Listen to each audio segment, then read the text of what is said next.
Hi, it's Christina from McCrory Gardens. I wanted to talk to you all a little bit about if you wanted to get your own garden started at home. So some of the first things that you want to think about is what you want to plant. You could be wanting to plant things just simply because they're beautiful and they make you happy and they make you smile, different colors that you like and that you want to see when you're at home. Or it could be things that you want to eat. Or it could be different herbs, things that you want to smell or utilize in the home. So there's lots of different options on how to start a garden. So I always think that the first place to start is kind of what you want to get from your garden. And then also to think about where you can grow your garden. So do you have a garden space in your yard, and how big is it, and what are the sun exposures for that space? And try to think of all those factors of what a plant needs. Or could also think about growing in containers as well. There are lots of plants that grow really nice in containers. It's planting time. One of the best, most fun times of the year. Look at them all.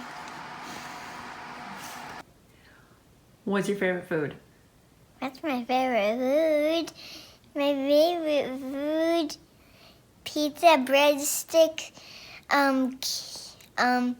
a little bit of candy, and spinach, and fruits and vegetables.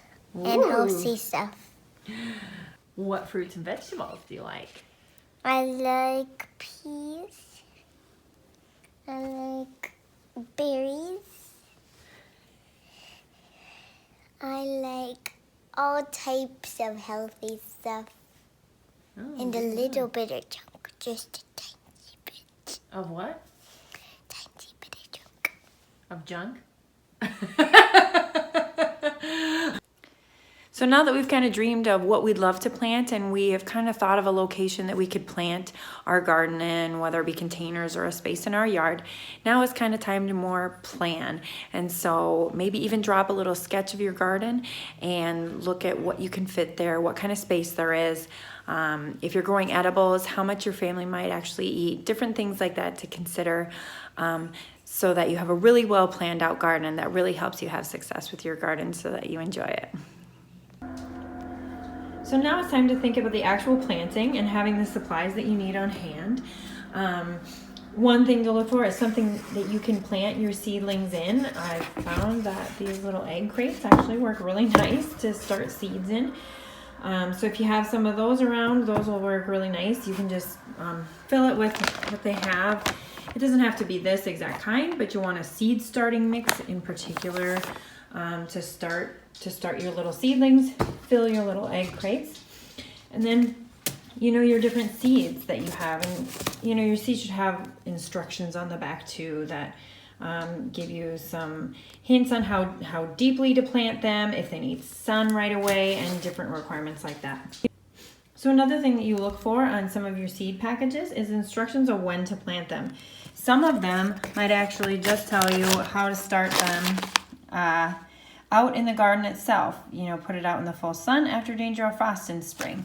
And then some of them might have instructions on how to start them indoors early. Like this one will say 4 to 6 weeks before the last frost. So when you're looking at those seed packages and you see it says, 4 to 6 weeks before the last frost, you can find those listed online in various sources, but just as sort of a starting point, like here in Brookings, it's around May 13th to May 15th. So about April 14th or 15th in that kind of time frame, or even a couple weeks before that, you could start sowing them indoors. So it's still a really great time to plant a lot of those plants for the summer. So what are your little plants going to need to grow?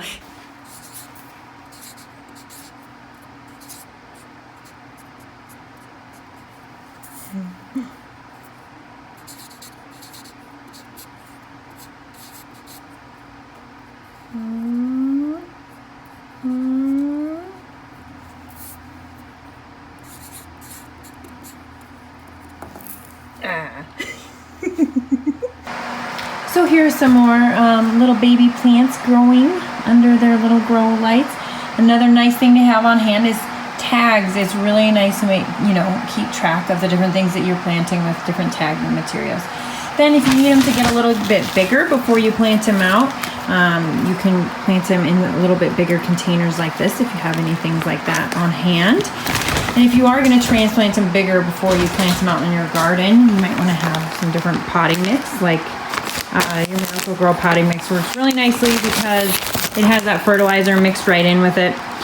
If you do want to use that kind, there are some other options, of course, but that way you don't have to add fertilizer every time you water.